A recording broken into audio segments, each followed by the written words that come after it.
No one in the galaxy ever took humans seriously. They were known, of course. Their star systems were marked on maps, their trade ships logged in ports, their ambassadors occasionally present in council halls. But they were never feared, never respected, never truly noticed. The Galactic Empire had ruled for thousands of cycles. It controlled hundreds of species and thousands of worlds.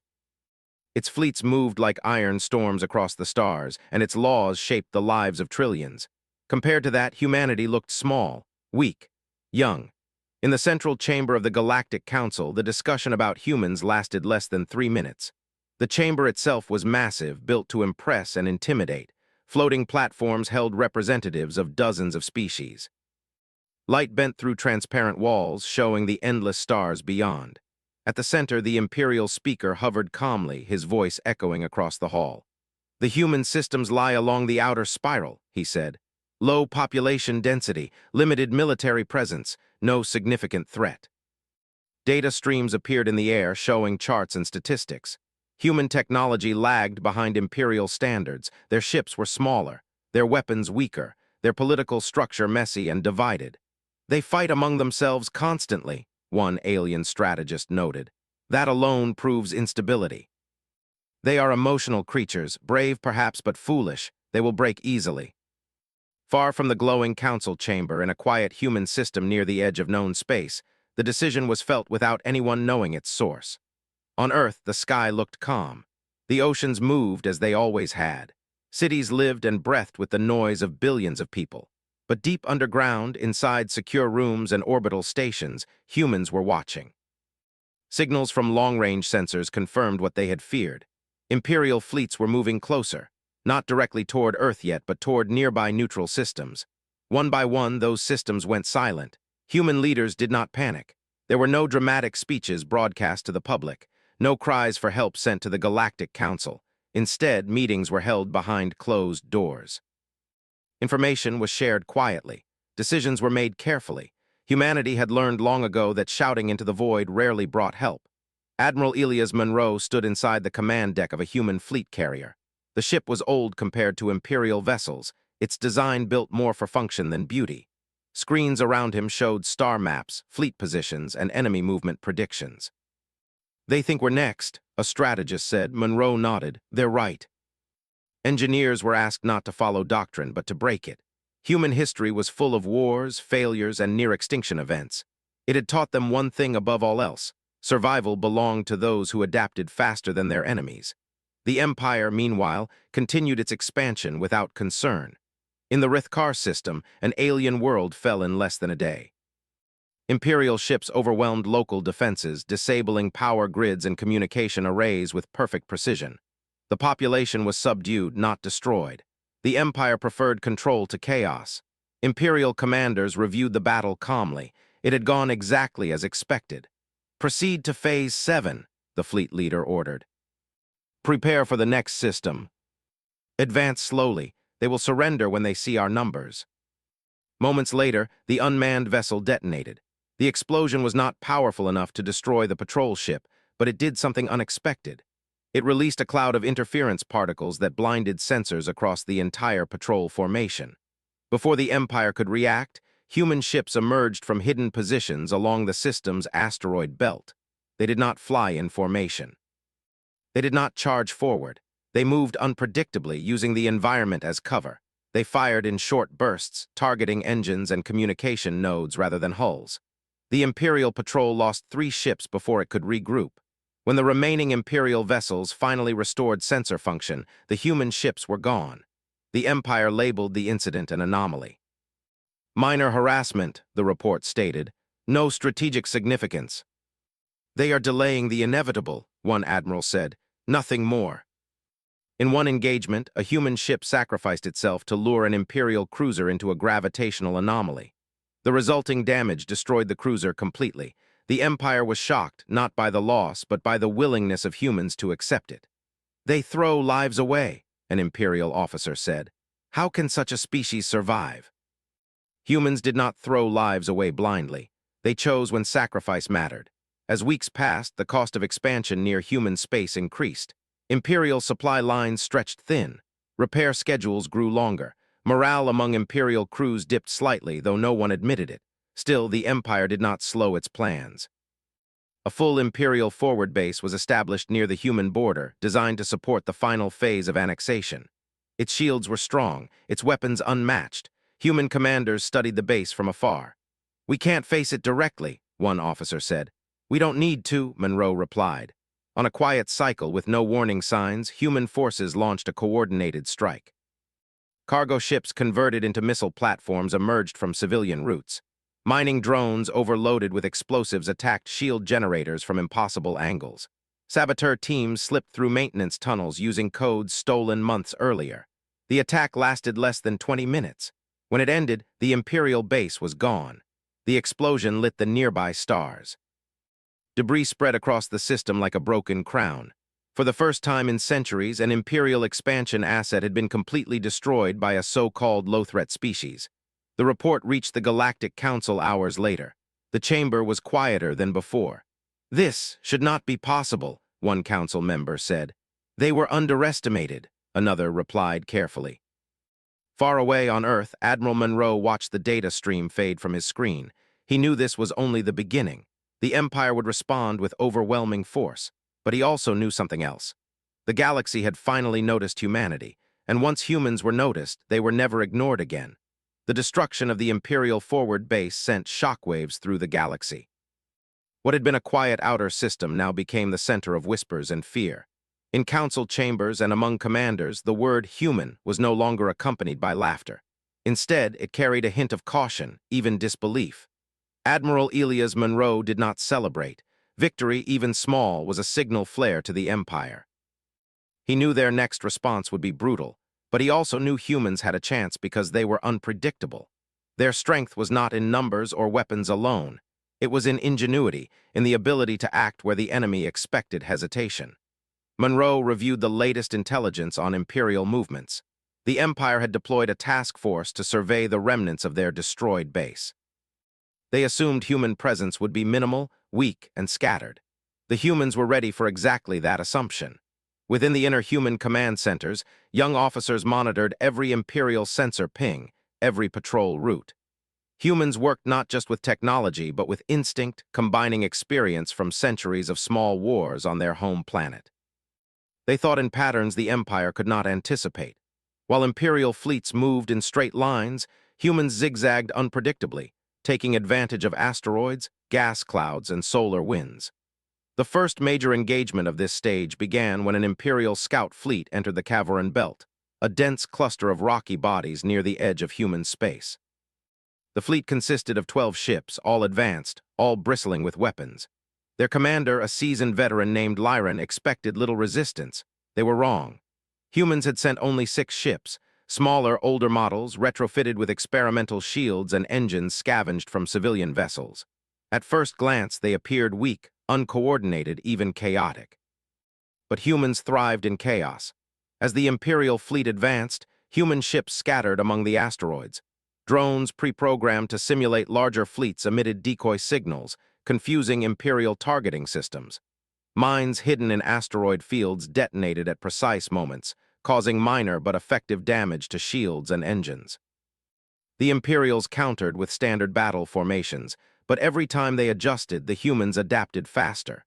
They used the terrain, electromagnetic pulses, and even reflected sunlight to obscure positions. The engagement lasted hours, with small skirmishes erupting and disappearing like ghosts. Every time the Imperials thought they had cornered a human vessel, it vanished only to strike from another angle. Imperial Commander Lyran, who had faced dozens of dangerous species, grew frustrated. "They are untrained," he said to his second-in-command, his tone sharp. "We are losing time to amateurs. They retreat, they strike, and yet they adapt constantly. It is unnatural." They fought for survival, and survival demanded creativity. By the end of the engagement, the Imperials had lost 3 ships completely. Several others sustained critical damage. No humans were destroyed, although a few ships took minor hits.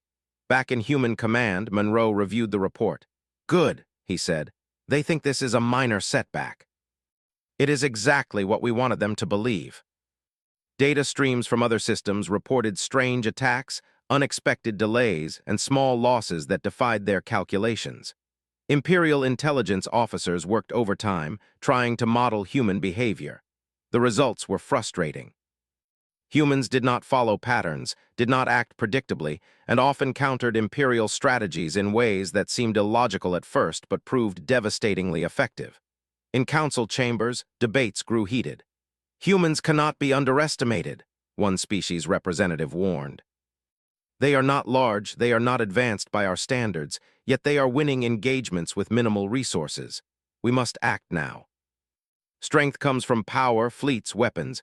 They have none of these in sufficient numbers. This is temporary. They cannot hold us.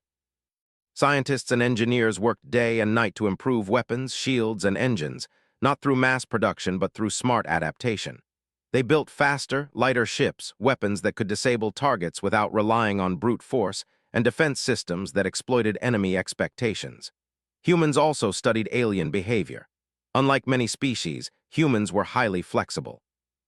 They could adapt not only to changing conditions but to completely unfamiliar combat styles.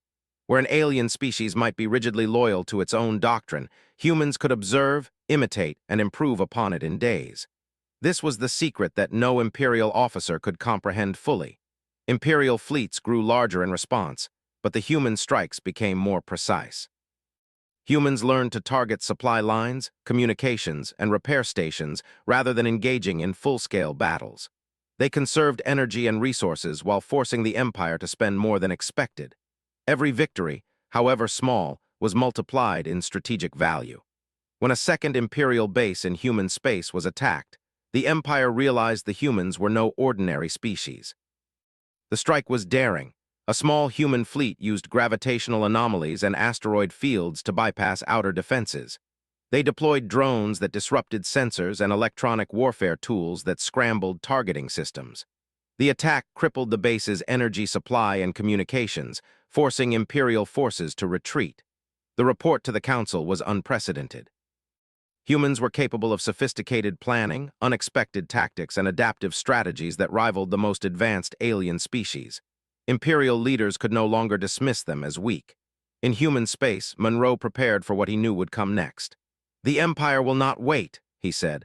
"They will strike with full force eventually, but they are already underestimating us, as always." That is their first mistake. They were willing to risk themselves not for glory, not for conquest, but for survival. In another part of the galaxy, Imperial scientists and strategists tried to decode human behavior. They studied past engagements, attempting to find patterns. They calculated probabilities, ran simulations, and even tried to predict psychological responses. Yet humans defied every model. What worked one day might not work the next.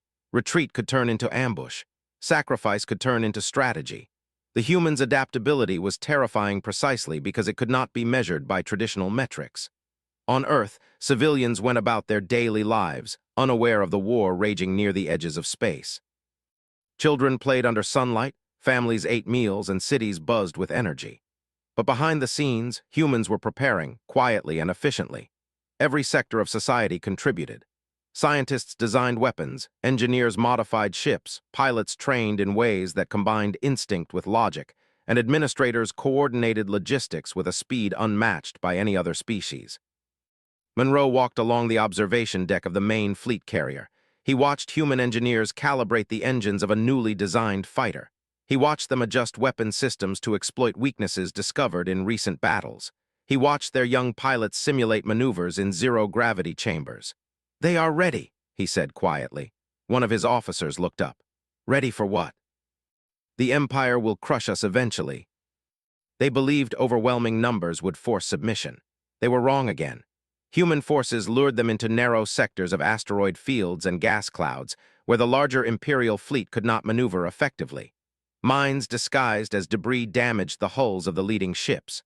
Drone swarms confused targeting systems. Communications were disrupted, leaving the Imperial fleet disoriented.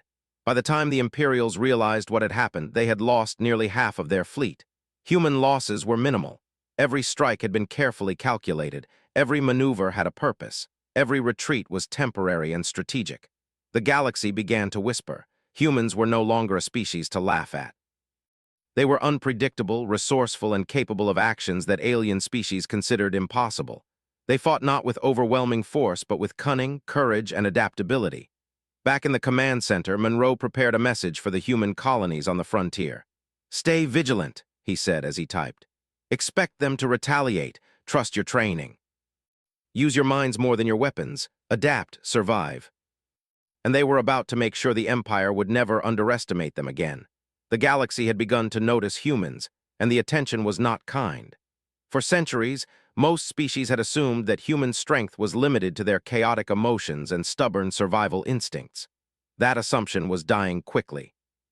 Imperial intelligence officers worked around the clock, trying to understand the humans.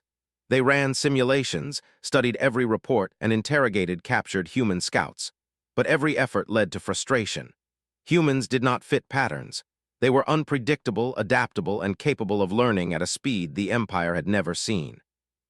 In a hidden command center on one of the frontier human colonies, Admiral Elias Monroe observed the latest Imperial movements. A large Imperial fleet, far larger than any humans had faced before, was converging on a series of human-controlled systems. The fleet was composed of battleships, cruisers, and support vessels, armed with weapons designed to overpower any known species. "They're coming for us," said Lieutenant Riacallo, standing beside Monroe. Her voice was calm but tense. "They've consolidated more forces than we've seen in one place before. They do not understand humans." They had studied Imperial tactics from the earliest engagements, dissecting patterns and weaknesses. Every battle plan considered what the Empire expected, and then did the opposite. The first signs of the human response came not in fleets, but in supply lines. Imperial supply ships traveling toward the frontier systems began disappearing. Cargo vessels vanished without a trace, leaving the larger fleets underprepared. Communications were jammed and repair facilities were sabotaged. Every attack was precise, small in scale, but significant in effect. Imperial commanders were baffled. "How can such a weak species cause this much disruption?" one officer demanded. "They are humans," another replied, his voice quiet. "They survive because they never give up. They learn faster than we can." Human fleets became faster, more agile, and more unpredictable with every engagement. When the Imperial fleet finally reached human-controlled systems, they found themselves facing a force they could not anticipate. Small human squadrons attacked supply convoys, drawing the larger fleet into traps hidden among asteroid fields. Drone swarms masked by nebula clouds disabled engines and sensors. Mines disguised as natural debris destroyed critical systems. The human forces moved as if they were everywhere and nowhere at once. The first full battle of this stage began in the orbit of a planet called Terran Prime. The Imperials deployed 30 ships in a classic formation, confident that superior firepower would overwhelm the humans. But the humans had only 15 ships in the immediate sector. At first, the Imperials laughed at the sight. "A handful of outdated vessels," one commander sneered. "They cannot possibly pose a threat." They divided their forces, some drawing the Imperials into narrow sectors where maneuverability was limited, while others struck from unexpected angles. Electronic warfare disrupted targeting systems. Energy pulses created temporary blind spots in enemy shields. Human pilots sacrificed nothing recklessly, but every action had a strategic purpose. Within hours, the Imperials had lost 6 ships and several others were crippled. Panic rippled through the fleet. Their formations collapsed as they struggled to respond to attacks from unpredictable directions. Imperial commanders were furious. "This is impossible," one yelled. "They are too clever. They cannot do this without massive support." Every Imperial ship lost forced the Empire to reconsider its assumptions. Every failure in command demonstrated that humans could not be beaten with conventional methods. The humans had created a new kind of warfare, one based on adaptation, ingenuity, and unity. Across the galaxy, other species began to take notice. Former Imperial allies whispered among themselves. "Humans are different," they said. "They fight in ways we cannot predict. They survive where others would die. Perhaps they are not to be ignored." Even those who had never faced humans in battle began to reconsider their alliances. Back in human space, Monroe continued to prepare. "We have to think several steps ahead," he told his officers. "The Empire will not stop. They will bring every resource they have, but we have one advantage they cannot take away: creativity." They would strike the heart of the Imperial supply network, not with overwhelming force, but with precision and speed. A small fleet would infiltrate the system, disguised as a standard cargo convoy. While the Imperials focused on defending against larger threats, the human fleet would sabotage energy nodes, communication arrays, and repair stations. The operation began at dawn in the outer sector of the Imperial supply chain. Human ships moved silently, invisible against the backdrop of distant stars. Their engines hummed softly, shield systems flickering to avoid detection. When they reached the target, drones deployed first, disabling sensors and creating false signals. Mines and electronic interference followed, crippling key infrastructure. Imperial fleets responded too late. By the time their forces arrived, the human fleet had already vanished. Damage was done. Supply lines were disrupted for weeks, giving human forces a strategic advantage without engaging in full battle. Monroe reviewed the aftermath. "Small strikes can have enormous impact," he said. "Never underestimate indirect action. The Empire learns slowly, but we learn fast." The Empire, frustrated and confused, escalated. They sent elite fleets, advanced warships with experimental weapons to crush the humans once and for all. Imperial officers boasted that this time victory was certain. They had learned nothing, and yet they assumed that overwhelming force would succeed where subtlety had failed. The humans did not meet these fleets head-on. Instead, they used the environment to their advantage. Nebula clouds, asteroid belts, and gravitational anomalies became tools. Mines and drone swarms harassed the enemy, forcing them into disadvantageous positions. Human pilots, using instinct and training, executed maneuvers that no Imperial officer had predicted. When the battle concluded, the Imperials had lost nearly a third of their fleet. Human casualties were minimal thanks to careful planning and rapid adaptation. In council chambers far from the front lines, alien leaders whispered nervously. "This species is unlike any other," one admitted. "They survive against impossible odds. They fight with courage, but more than that, with cunning.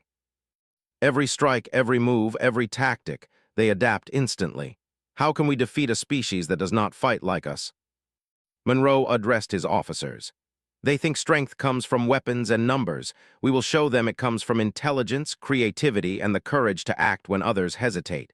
This is not just a war. This is a lesson for the galaxy." Administrators coordinated logistics with precision. The entire human civilization had become a living war machine, not because they wanted to conquer, but because survival demanded it. As the months passed, the Imperials began to fear. Not because humans were powerful in the traditional sense, but because they were unpredictable. Every encounter revealed a new tactic, a new strategy, a new way to fight that the Empire had never imagined. Humanity's reputation grew across the stars. What was once considered a primitive species became a symbol of resilience and ingenuity. Traders, explorers, and even spies whispered stories of humans who outsmarted fleets, sabotaged bases, and adapted faster than any other known species. Monroe watched the stars from his command deck. He knew the Empire would not stop, but he also knew humans were no longer underestimated.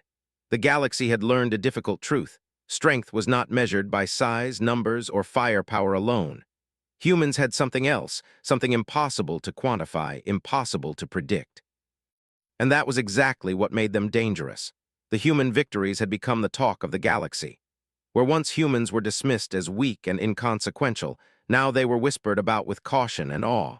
Every Imperial officer and alien strategist had to acknowledge that humans were unlike any other species. Their strength was not in numbers, nor in advanced weapons, but in their intelligence, adaptability, and unity. Admiral Elias Monroe studied the next Imperial plan carefully.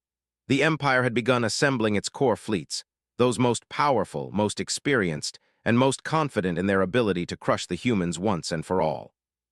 They assumed humans would continue to fight defensively, protecting their own borders and colonies. Humans, however, had no intention of remaining on the defensive. They had learned that the Empire could only understand force and numbers.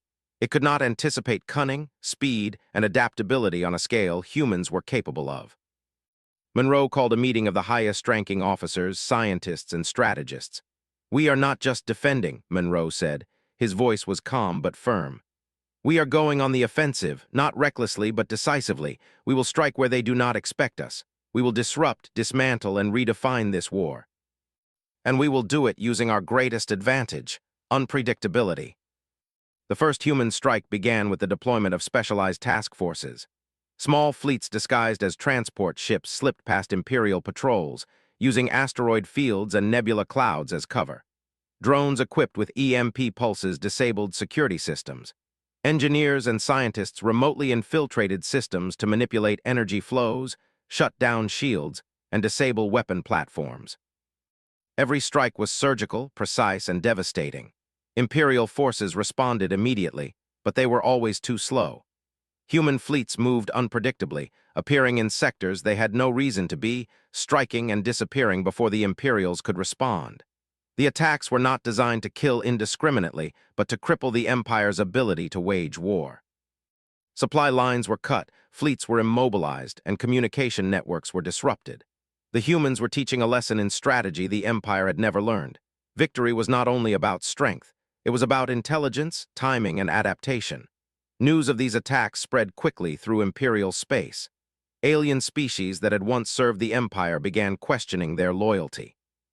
Some quietly assisted humans, sharing intelligence or sabotaging Imperial operations. The cracks in the Empire were widening, and humans exploited every opportunity. One of the most daring strikes occurred at the Galactic shipyards, a massive facility that produced the Empire's largest warships. Humans had observed the yard for months, learning the schedules, patrol patterns, and security weaknesses. A small fleet, disguised as routine cargo transports, slipped into the outer perimeter.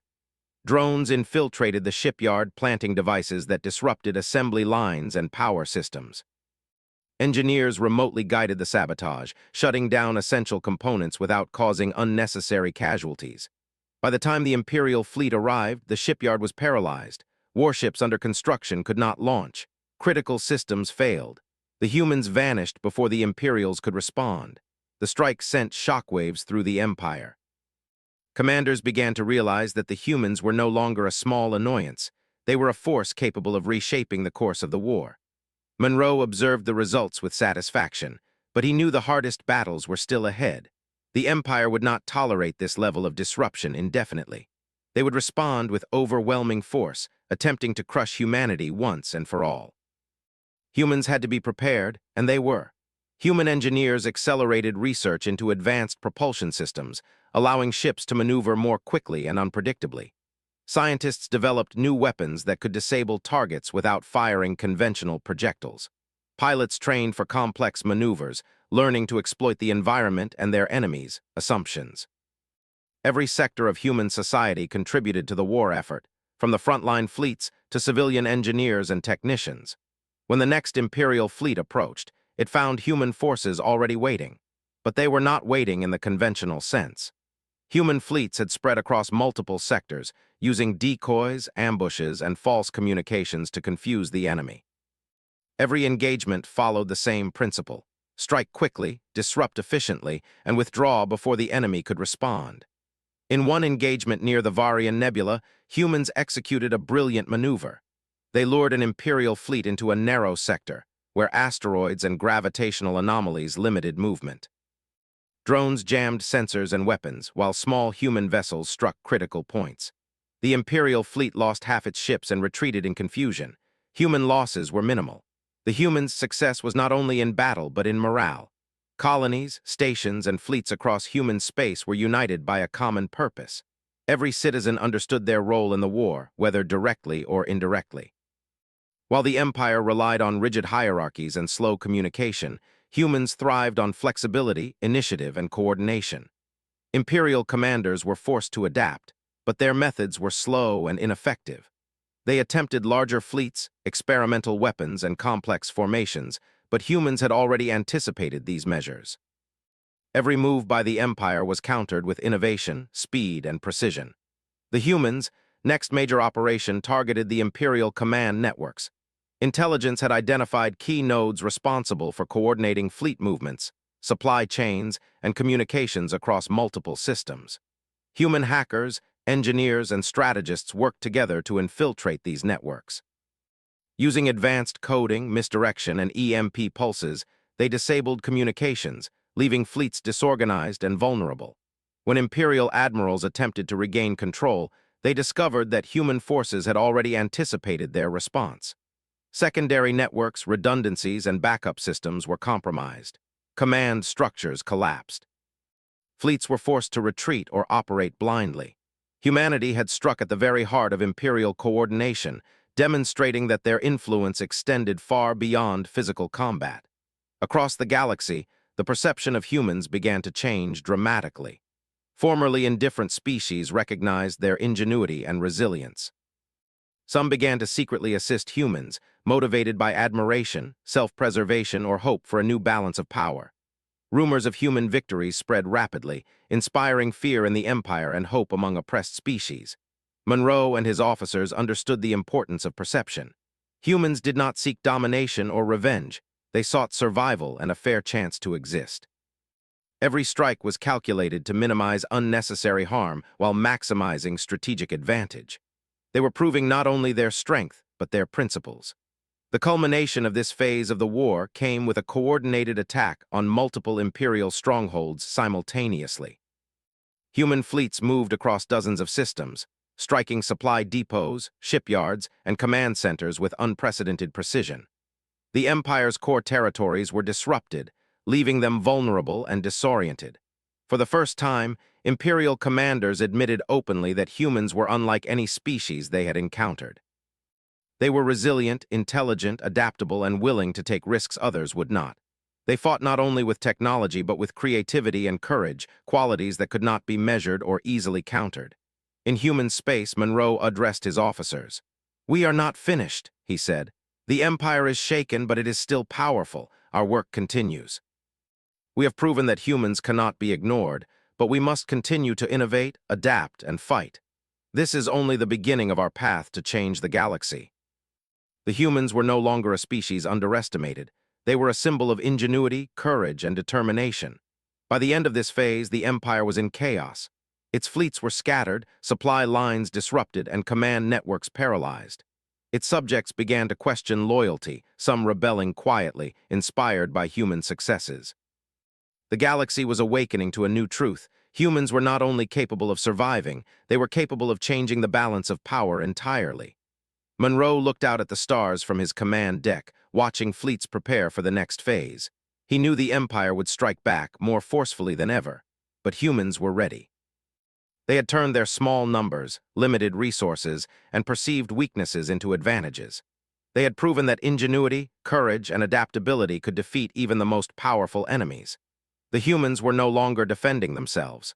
They were leading the charge, showing the galaxy that a species once dismissed as weak could become a force that could not be ignored. The stage was set for the final phase, where humanity would confront the Empire at its core, reshaping the galaxy forever. And as humans prepared for what was to come, one truth became undeniable. No one had believed in the power of humans until humans themselves made the galaxy believe. The Galactic Empire had begun to crumble. Its fleets were scattered, its supply lines destroyed, and its command networks paralyzed.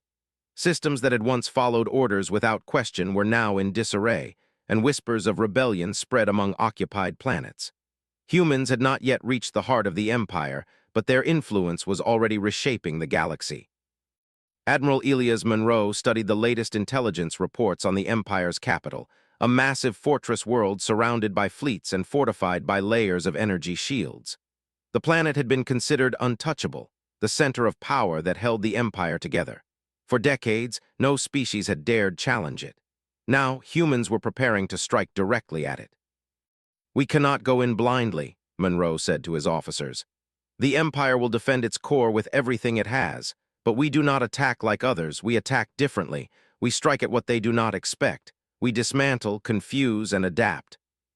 Some would act as decoys, drawing Imperial fleets away from key targets. Others would infiltrate supply routes and communication hubs, disabling systems before the main strike.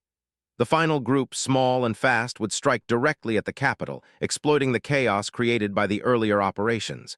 Every detail had been analyzed, every risk calculated, every contingency planned. The humans were not only fighting to survive, they were fighting to change the galaxy. When the operation began, human fleets moved silently, undetected by Imperial sensors. Decoy fleets mimicked standard cargo traffic, drawing the Empire's attention and resources. Small task groups infiltrated nearby systems, sabotaging energy grids, communications, and repair yards. By the time Imperial commanders realized the attacks were coordinated, it was too late. The chaos allowed Monroe's main strike force to approach the capital planet. Small, agile human ships slipped past outer defenses, using gravitational anomalies and asteroid fields for cover. Drones deployed EMP pulses, temporarily disabling shield generators. Saboteurs remotely infiltrated the capital's networks, shutting down weapons platforms and communications. The Imperial commanders panicked. Their greatest asset, the capital world, was under attack. Fleets scrambled to defend, but their movements were slow, predictable, and vulnerable. Humans anticipated each response, striking precisely where the Imperials were weakest. When the first human ships entered orbit, they faced the full force of the planet's defenses. Massive energy beams, fighter squadrons, and automated turrets fired relentlessly. But humans did not falter. They used speed, intelligence, and the environment to their advantage. They struck critical points with surgical precision, disabling weapon arrays, power systems, and shield nodes one by one. The battle raged for hours. Imperial fleets tried to regroup, but human tactics left them disoriented. Supply lines had been cut. Communication networks were disrupted. Repair facilities were incapacitated. Each strike by humans caused maximum effect with minimal waste. Inside the Imperial Command Center, panic spread. Leaders shouted orders, but messages never reached the right fleets. Sensors flickered, systems failed, and chaos reigned. For the first time in history, the Empire's core was vulnerable. Humans did not exploit this vulnerability recklessly. They struck strategically, targeting systems that would cripple the Empire's ability to coordinate without causing unnecessary loss of life. It was a display of intelligence and precision that no other species had ever achieved. Meanwhile, across the galaxy, systems under Imperial control began to rebel. Inspired by human victories and sensing weakness, occupied planets refused orders, sabotaged fleets, and joined the human cause. The Empire, already stretched thin and disoriented, could not respond effectively. Monroe watched the battle unfold on his command deck. His officers reported successes, losses, and unexpected developments in real time. Every engagement confirmed what they already knew. Humans were more than a species of survivors. They were a species capable of shaping the galaxy itself. As the hours passed, human forces breached the inner defense layers of the capital planet.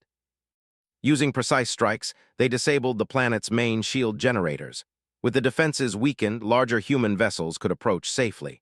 They targeted remaining weapon systems, supply depots, and fleet docks, neutralizing any potential threat. Imperial commanders, desperate and overwhelmed, attempted a final counterattack.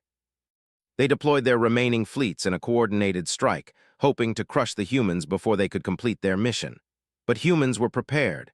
Decoy ships drew attention while fast attack vessels struck the heart of the fleet. Electronic warfare disrupted targeting, and sabotage crippled engines. Within hours, the counterattack failed completely. For the first time in the history of the galaxy, the Galactic Empire's capital was fully exposed. Humans had dismantled its defenses systematically, precisely, and intelligently.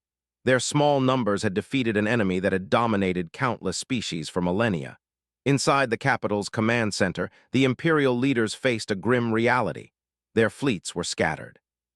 Supply lines destroyed, communications offline, systems rebelling. The Empire, long thought unbreakable, was on the verge of collapse. Humans did not enter the planet to conquer or rule. Instead, they secured key infrastructure to prevent chaos and maintain stability. Saboteurs worked to disable weapons while leaving civilian systems intact. Engineers repaired critical facilities needed for basic survival. Monroe understood that power without principle was meaningless. Humans had the strength to destroy, but they chose to create order instead. Across the galaxy, the news spread like wildfire. Human forces had breached the Empire's core, dismantling its defenses and inspiring rebellion. Species that had been oppressed for generations now saw hope. The message was clear: humans could not be underestimated, and their influence was changing the balance of power forever. Monroe addressed his officers as the battle concluded. "This is not the end," he said. "The Empire will try to recover, but we have shown that even the greatest power can be challenged with intelligence, courage, and unity. Humans have earned their place among the stars, and the galaxy will remember it." Across the former Imperial systems, they worked to restore order, support rebellious populations, and rebuild infrastructure. They established fair governance, protected civilians, and helped species previously oppressed by the Empire find their independence. Humanity's actions were guided by principle, not revenge. The galaxy slowly began to understand a truth that had been overlooked for centuries. Humans were not just survivors, not just fighters. They were innovators, thinkers, and leaders capable of adapting to challenges no other species could. Their victories were not only measured in battles won, but in lives saved, systems stabilized, and hope restored. Alien historians would later record this period as a turning point in galactic history. Humans, once dismissed as weak and inconsequential, had destroyed an empire thought invincible, not through overwhelming power, but through intelligence, adaptability, and unity. The lesson was clear. Never underestimate the potential of a species that refuses to surrender to fear, a species that fights with creativity and principle. Back on Earth, Monroe watched the final reports with quiet satisfaction. The humans' work was far from finished, but they had proven the impossible, that even the smallest, youngest, and most underestimated species could change the galaxy forever. The human fleet returned to friendly space, carrying not only survivors and ships, but also the knowledge that they had achieved something no one thought possible. Colonies celebrated quietly, engineers prepared for the next challenges, and Monroe reflected on what had been accomplished. "We were dismissed," he said to his officers. "They thought we were weak, predictable, and unimportant. We have proven them wrong, but this is only the beginning." Humanity's story is just beginning among the stars. The Galactic Empire was gone, replaced by a galaxy that had learned a harsh but vital lesson. Strength is not only measured by size, age, or weapons. True power comes from adaptability, unity, intelligence, and the courage to act when others hesitate. Humans had embodied all of these qualities, and in doing so, they had changed the course of history. Humanity had not sought glory or domination. They had sought survival, justice, and the chance to prove that even the underestimated could achieve greatness. The galaxy would remember this time as the era when humans rose from obscurity to reshape the balance of power forever. Monroe looked out at the stars one last time. He saw fleets returning, planets stabilizing, and civilizations beginning to rebuild. He understood what had been accomplished and what remained ahead. Humanity had proven its strength, but their journey among the stars was only beginning. And so the galaxy learned the truth. Humans were not to be underestimated. They had survived, adapted, and overcome. They had destroyed the Galactic Empire, not through brute force, but through ingenuity, courage, and unity. The stars themselves now whispered the story of a species once dismissed, but forever remembered. No one had believed in the power of humans until humans themselves made the galaxy believe. The story of humanity's rise spread across systems, inspiring hope, caution, and admiration. It became a lesson for every species, for every civilization, that even the smallest and seemingly weakest could rise to challenge the greatest, and that intelligence, courage, and unity could topple empires built on fear and dominance.